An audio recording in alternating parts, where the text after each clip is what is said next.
All right, welcome everybody. I wanted to do another one of these tutorials on the OB-6 because I love it so much. It's probably one of my favorite synths. This is the first like real high-end synthesizer I ever bought, and I'm so pleased with it because it's so powerful. It's so lush. It can do so many different things, even though it has relatively more limited options than something like the Prophet or other Dave Smith synths. I just love the simplicity of it, and I love just everything about it is so convincing and strong. Today I wanted to show you how I made that patch, which I was just playing for you. It's kind of a quintessential OB-6 patch, so I'm going to pop over here to my preset, which is just the initial patch, which you can get to by hitting manual and right. And we're going to start off really simply. We're basically going to build this like power saw patch that I just demonstrated, which is essentially like what you would do on most other synths, is a variation on like a detuned dual saw thing. So we're going to start there now. We're going to go over here to our oscillators. What's really neat about these two oscillators is that the second oscillator has a triangle wave, which is all the way to the left here. We're not going to use that, but I'm pointing it out because the two dials are going to look a little bit different. They're going to be in different positions, even though they're going to be highlighting the same wave. So we've got the saw all the way to the left here on VCO1, and then on VCO2, we're going to have it at 12 o'clock here, because that's where the saw wave is on this. And then I'm going to bring these up.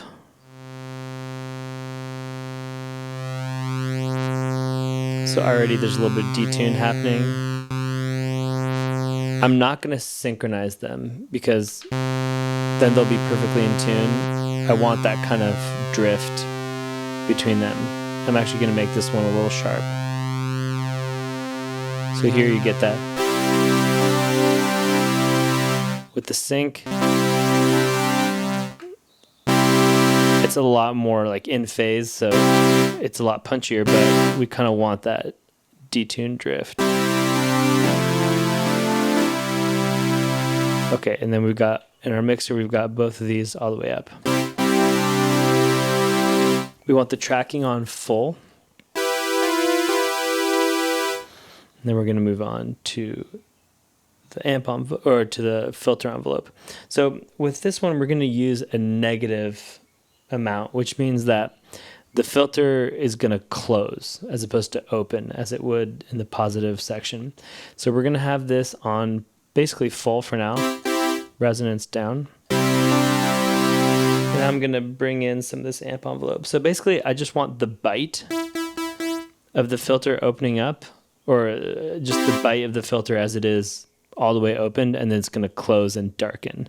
So we're just going to get a little bit of sizzle up front. So I've got my attack at 12 o'clock, decay all the way down, sustain all the way up, and then release pretty close to all the way up. And then I've got my amount here just a little bit under. So if it was all the way, you wouldn't hear it.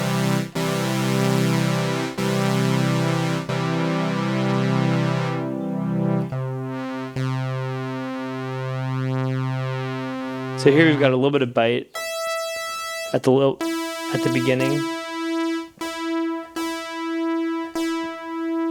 and then it darkens. Maybe a little bit more.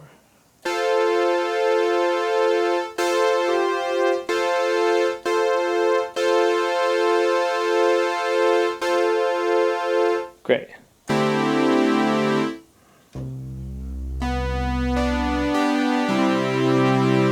All right, now we're going to move on to the amp envelope. We want, normal attack. Nothing weird there. Full decay. A little bit under with sustain. Just normal amount of release. Which is to say like around 12 o'clock. Okay, getting warmer here.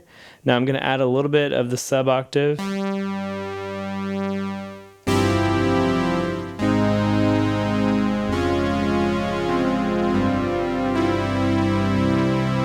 a little bit of the noise. There it is. Just for texture.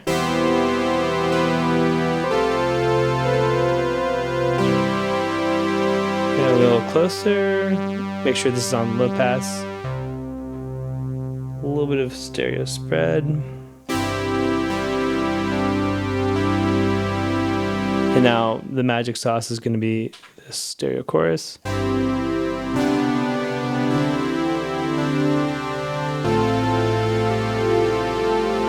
Checking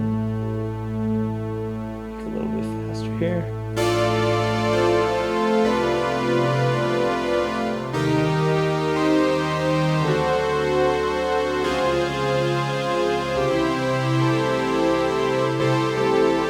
Still use maybe a little bit of bite out of the filter. So I'm going to turn up the resonance a little bit. Yeah, now you get a little bit of that. I turn the amount up a little bit there to get a little bit more of that sizzle.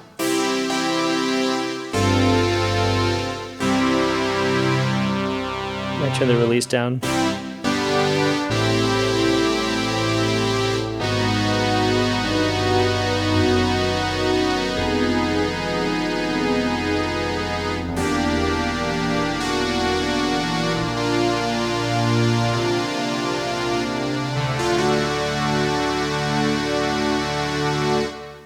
That's pretty close. And then what I think is really cool is hitting effect. And then you get to add some distortion if you want to, which will get you to a kind of mellotron sounding thing. So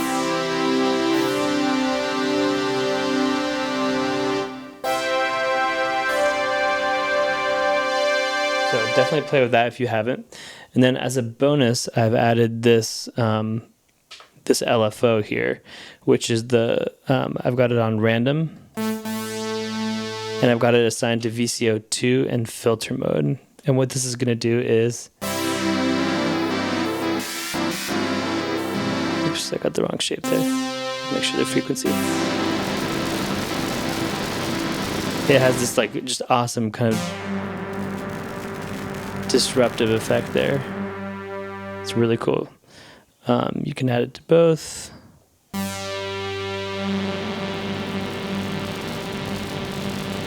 I just love that.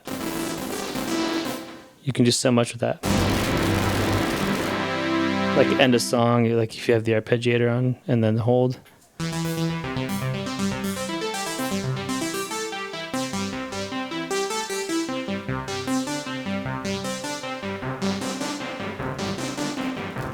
And then fade these out.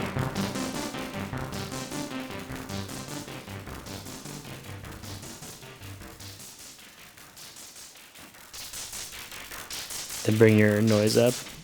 I don't know, just a little, you know, a little musical idea there for you. Anyway, I hope that was helpful. Let me know if you got anything out of that.